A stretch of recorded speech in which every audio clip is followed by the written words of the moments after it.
আমি প্রথমে জামাত ইসলামের পক্ষ থেকে আপনাদেরকে ধন্যবাদ জানাই। দীর্ঘ সময় ধরে আপনারা এখানে উপস্থিত আছেন। আজকে আপনারা ইতিমধ্যে জেনেছেন যে প্রধান উপদেষ্টা এবং রিফর্ম কমিশনের নতুনভাবে যারা সদস্য ছিলেন তাদের সাথে বৈঠক হয়েছে। ওনারা কীভাবে এটা করবেন এবং বিভিন্ন দলের সাথে স্টেক হোল্ডারদের সাথে আলাদাভাবে আলোচনা করবেন সে বিষয়ে আলোচনা হয়েছে।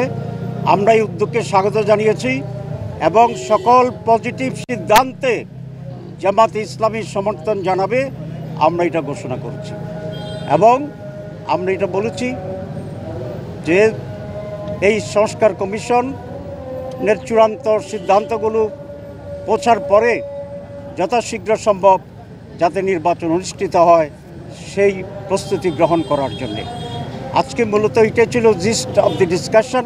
আর ডিটেলসটা ওনারা আমাদেরকে বই দিবেন, সেটা পর্যালোচনা করে আমরা জামাত ইসলামী এবং ওই যে টিম আছে সরকারের তার সাথে আলাদা বৈঠক হবে, মত বিনিময় হবে এবং সেখানেই আমরা আমাদের মূল সিদ্ধান্ত এবং আলোচনা জানাবো। এটাই আজকের মূল প্রতিপাদ্য বিষয়। আপনাদের সবাইকে ধন্যবাদ। আসসালামু আলাইকুম রহমতুল্লাহ। নির্বাচন নিয়ে আপনারা কোনো প্রস্তাবনা দিচ্ছেন যে কোন নির্বাচনটা আগে, স্থানীয় নির্বাচন? আমরা বলেছি যে সংস্কার প্রয়োজন, এই জন্য সংস্কারটার উপরে আমরা ঐকমত্য হই, তারপরে যথাশীঘ্র সম্ভব নির্বাচন অনুষ্ঠিত হবে। প্রধান উপদেষ্টা তো বলেছেন ডিসেম্বরের ভিতরে ওরা করবেন, আমরা সেটা দেখছি হাউ ইট গোজ।